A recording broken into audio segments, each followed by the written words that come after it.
Wait, who asked the question? Is it on there? Oh, I'm sorry. This is Brandon Oler from Milwaukee. Brandon, where you you here, at? Brandon?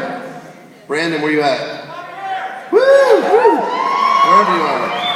So, what we ended up doing for Michonne's Pets was we actually sculpted the prosthetic so that we moved the entire face forward.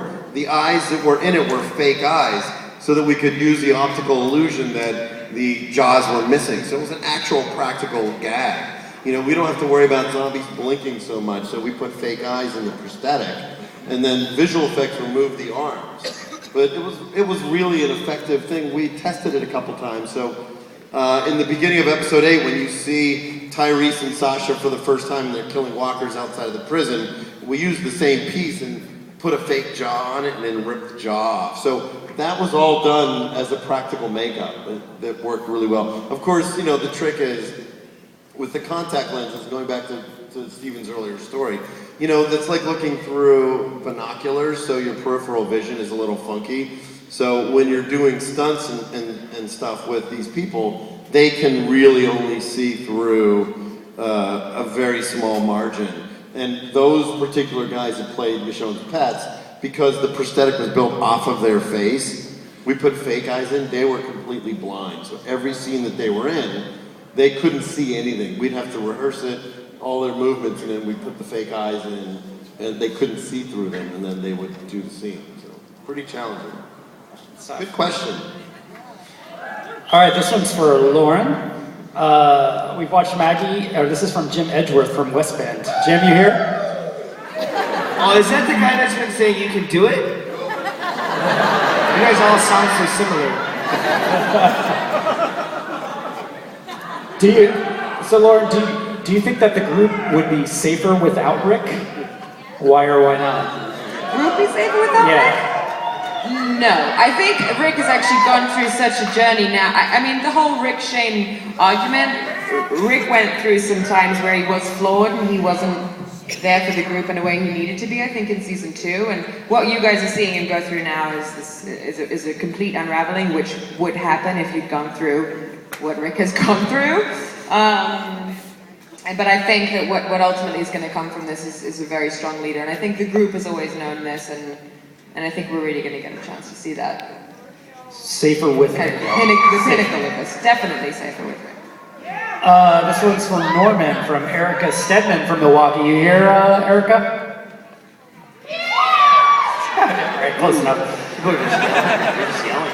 So she's saying that Daryl's evolved from being like an independent survivor type to being a critical member of the team. Do you believe this shift has come from one specific moment or relationship, or from a series of events? Boo!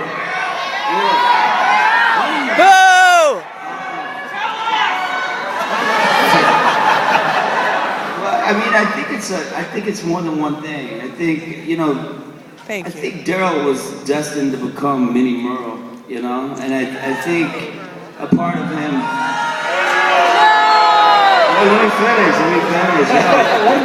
But I think, you know, he always was sort of embarrassed that that's who he's going to be, you know. So now that that's away from him, like having these people rely on him for anything for the first time, he's never had that before. So I think he sort of has, you know, this sense of self-worth that he's never had. So I think those relationships are starting to make him a new man in a way, you know what I mean?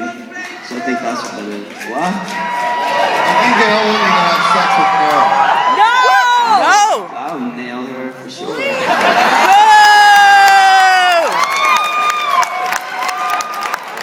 All right, I'll nail you for sure. We got a great question yesterday, which I'd say, the question was 2 parts. Who would you fuck and who would you kill on the show?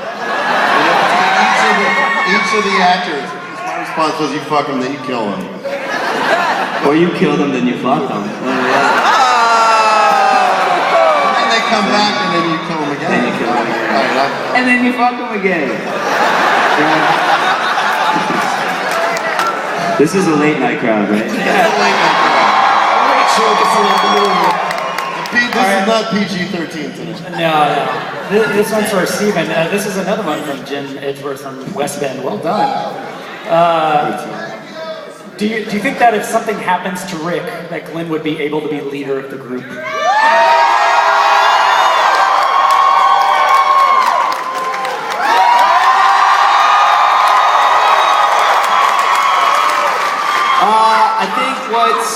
I think what Glenn is going through right now at this point is he is reeling from, you know, a lot of trauma and also being a young man. And yeah, maybe he does have the leadership qualities in him, but you know, if you're young and you don't know what's going on and your significant other gets, you know, completely violated in your eyes, exactly, and then how do you react? And you might react really brash and sure, but you know, I don't know if he's there yet, but he's getting there. That's for sure. I do.